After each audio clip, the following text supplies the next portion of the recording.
Okay friend, हम लोग एक चैप्टर कर रहे हैं, इसे कहते हैं हाइपोकैल्सीमिया। हाइपोकैल्सीमिया यानी कि आपके सीरम में कैल्शियम की कमी, कैल्शियम कम हो जाना। तो कहते हैं क्रोनिक हाइपोकैल्सीमिया मतलब बहुत दिनों से आपके बॉडी में अगर कैल्शियम की कमी है, इज लेस कॉमन, ज़्यादातर कॉमन नहीं है, then hyper calcaemia.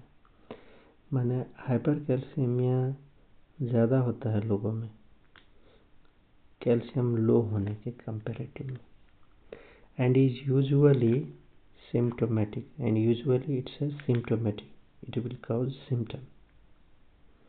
Chronic hypocalcemia is less common than hypercalcemia and is usually symptomatic and require treatment, और चाहिए उसको इलाज चाहिए। So symptom include peripheral and perioral. Peripheral in your hand, in your foot, and perioral around your mouth. Paresthesia, sensation loss. Muscle spasm, your muscle will go into spasm. Carpopedal spasm, carpal and pedal spasm. Tetany, laryngeal spasm. Seizure क्या ना कर, scissor मिर्गी। Laryngeal spasm जैसे गर्दन दबा रहा है, tetani. Respiratory arrest हो सकता है। इंक्रीज इंट्राक्रेनियल प्रेशर, ये सब के वजह से ब्रेन की प्रेशर बढ़ जाती है। एंड पैपिलिडीमा, और आँख की पुतली पैपिलिडीमा हो सकती है। मे अकर विथ लॉन्ग स्टैंडिंग हाइपोकैल्सीमिया, ज़्यादातर कैल्शियम लो होने की वजह से ऐसा होता है। एंड अदर मैनिफेस्टेशंस में include irritability, other manifestations is irritability, your brain get irritable. Depression, irritability, you get irritated. Depression, your brain is depressed, आप चिड़चिड़ा सा हो जाओगे, डिप्रेशन आ जाएगा। साइकोसिस हो जाएगी। Intestinal cramps, you will feel intestinal cramps, and chronic malabsorption defect. Chopstick and trousseau sign are frequently positive, और ECG करोगे तो QT इंटरवल प्रोलॉन्ग होगा। क्या? QT interval. Both hypomagnesemia and alkalosis, hypomagnesemia माने मैग्नीशियम लो हो जाना, and alkalosis lower the threshold for tetany. Hypomagnesemia और alkalosis अगर हो गया तो lower the threshold for tetany, tetany के लिए थ्रेशोल्ड और कम कर देगा, माने टेटनी होने में और मदद कर देगा। नाउ इटायोलॉजी में किस कारण से होता है? तो transient hypocalcaemia often occur in critically ill patient. Critically ill patient, ज़्यादातर घातक पेशेंट, जैसे बर्न, जल गया हो लोग, बर्न का बीमारी आप देखते ही हो।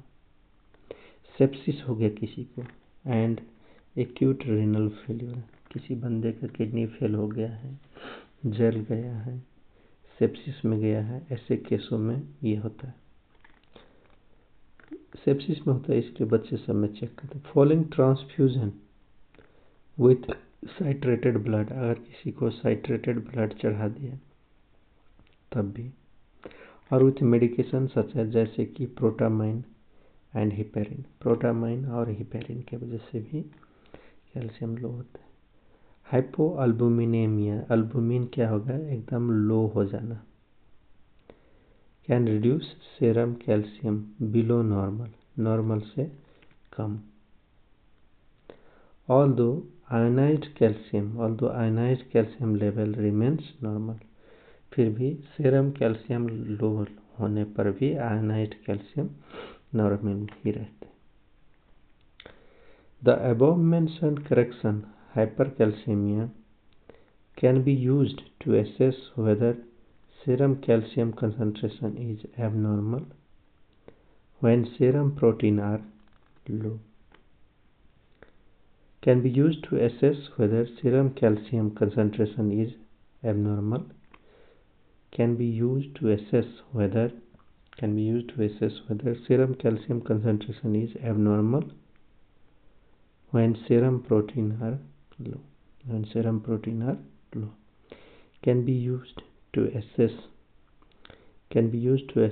whether serum calcium concentration is abnormal when serum protein are low. Alkalosis increases calcium binding to protein.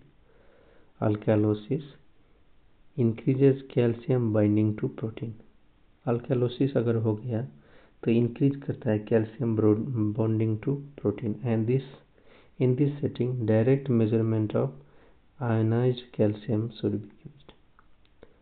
The causes of hypocalcemia can be divided into those in which PTH is absent, parathyroid hormone absent, जैसे कि hereditary, acquired hypoparathyroidism, hypomagnesemia.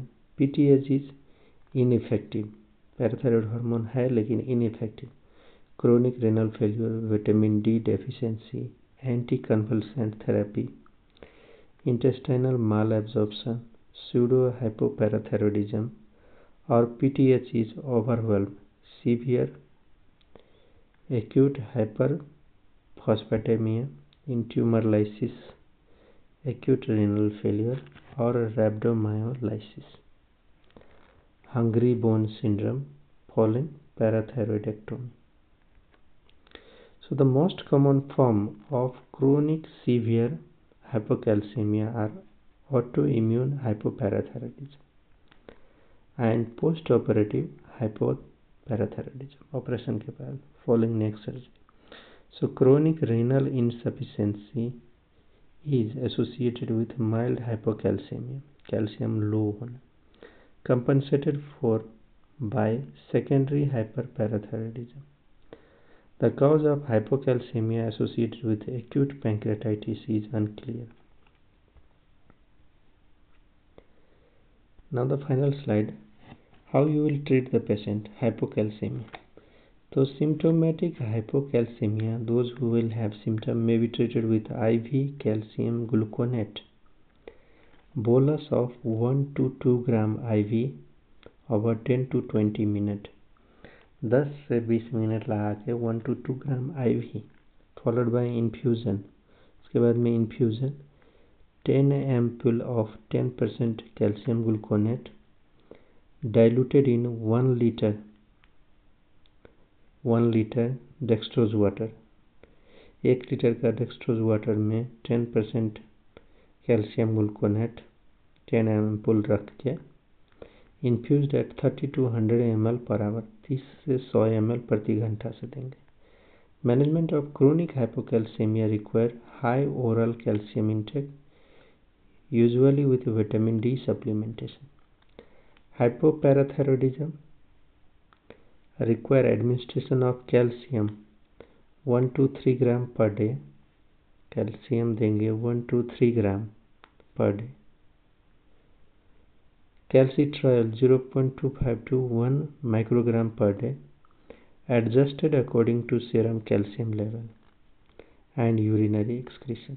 Restoration of magnesium stores may be required to reverse hypocalcemia in the setting of severe hypomagnesemia.